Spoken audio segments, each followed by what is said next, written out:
नमस्कार मैत्रिणींनो.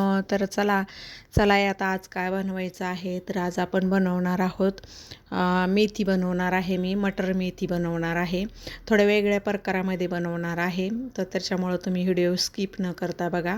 म्हणजे टेस्ट पण अशी खूप छान लागते. आणि आपण नेहमीच मेथीची भाजी बनवतो त्याच्यापेक्षा अशी वेगळी काहीतरी बनवली ना, तर अधूनमधून अशी वेगळी बनवली ना तर चव पण छान लागते. आणि मुलं पण अशी आवडीनं खातात अशी जर भाजी तुम्ही बनवली तर.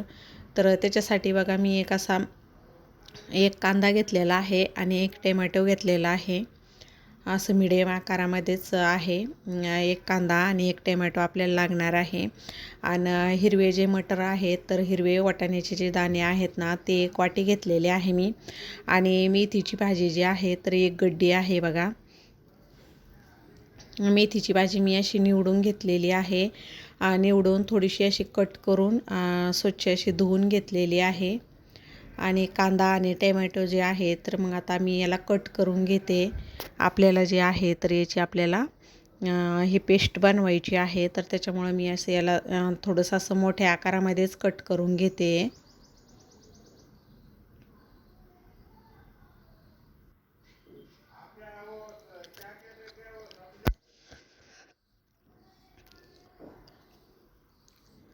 तुम्हाला जर का जास्त प्रमाणात जर बनवायची असेल तर तुम्ही 2 टोमॅटो आणि 2 कांदे पण वापरू शकता. पण मी एक गड्डीची बनवणार आहे त्याच्यामुळं त्या प्रमाणामध्ये मी एकच वापरणार आहे.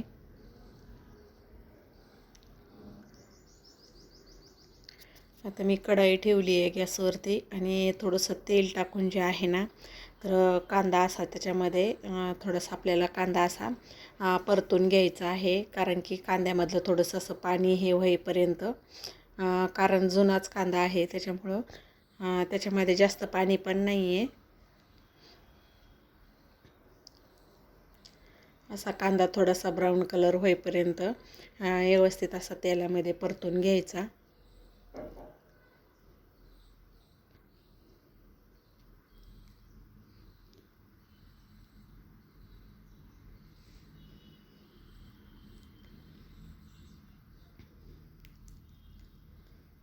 आता कांदा आपला परतलेला आहे तर त्याच्यामध्येच मी टोमॅटो टाकलेला आणि टोमॅटो टाकून पण व्यवस्थित असं याला परतून घ्यायचं. म्हणजे टोमॅटोमधलं जे पाणी असतं ना ते पाणी जाळलं गेलं पाहिजे. म्हणजे मग जास्त भाजी अशी आंबट वगैरे लागत नाही.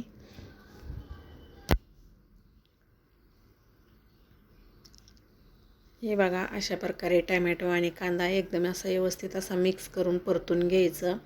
म्हणजे टोमॅटोमधलं पण पाणी आटलं जातं. आणि मी त्याच्यामध्ये थोडेसे बघा 2-4 जे आहे तर मी काजू टाकलेले आहे.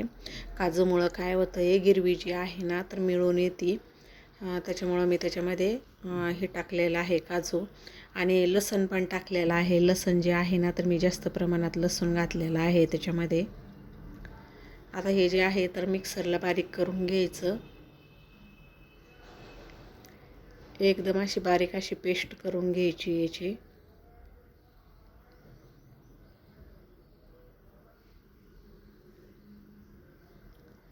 आता याची पेस्ट करून घेतली आहे तर आता तीच आपली कढाई होती तर त्याच्यामध्ये आपण कांदा ते परतलेला होता.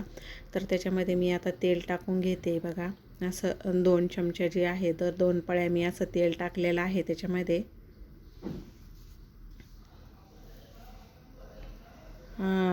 तेल चांगलं गरम होऊ द्यायचं.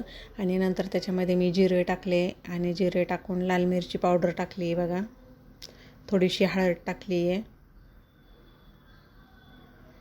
आणि थोडा जो आहे तर हे कांदा लसूण मसाला जो आहे ना तो मसाला टाकला.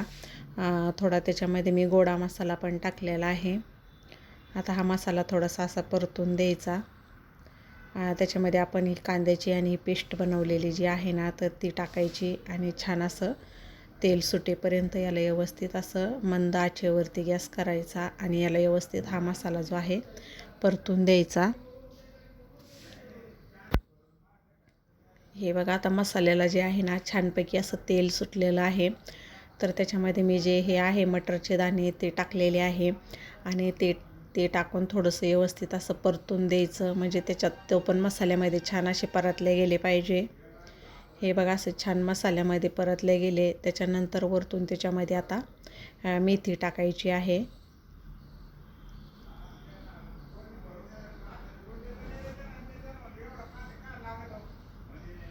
आणि त्याला आता व्यवस्थित असं परतून घ्यायचं आहे बघा. म्हणजे भाजी पण एकदम व्यवस्थित मसाल्यामध्ये अशी परतल्या गेली पाहिजे.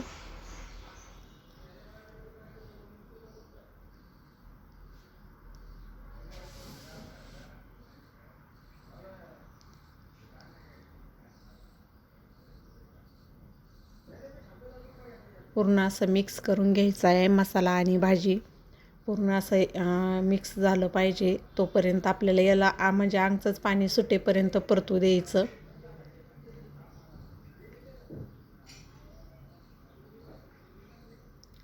परतल्यानंतर काय होतं आहे, भाजीचा पण असा कलर थोडासा बदलतो आहे. असं मस्त असं कलर बदलेपर्यंत व्यवस्थित त्याला परतून घ्यायचं.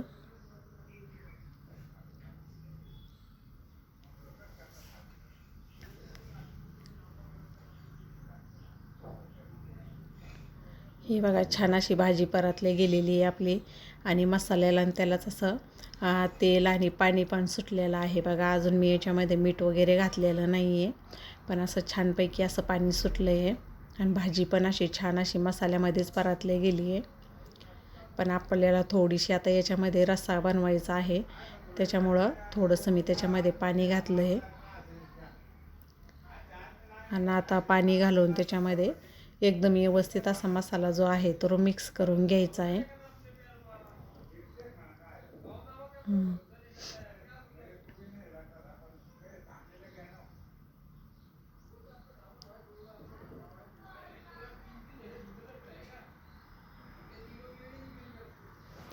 आणि छान अशी भाजी जी आहे ना, तर भाजी शिजवून द्यायची. आता चवीनुसार जे आहे ना, तर मीठ टाकलं आहे मी. कारण काय होतं आहे, पालेभाज्याला आपण अगोदरच मीठ टाकलं ना, तर पाणी पण सुटतं आणि म्हणजे भाजी परतून थोडी होती, तर त्याच्यामुळं मिठाचा पण अंदाज येत नाही. त्याच्यामुळं आम्ही नंतर वरतून मीठ टाकलेलं आहे ह्या भाजीमध्ये. आणि भाजी अशी शिजवून द्यायची. हे बघा छानपैकी आपली जी भाजी आहे, तर भाजी तयार झालेली आहे. तर तुम्हाला माझा आजचा व्हिडिओ हा कसा वाटला ते मला कमेंटद्वारे कळवा. आणि जर का तुम्ही माझ्या चॅनलवरती नवीन असाल तर माझ्या चॅनलला सबस्क्राईब करा. आणि तुम्ही माझा पूर्ण व्हिडिओ बघितल्याबद्दल धन्यवाद.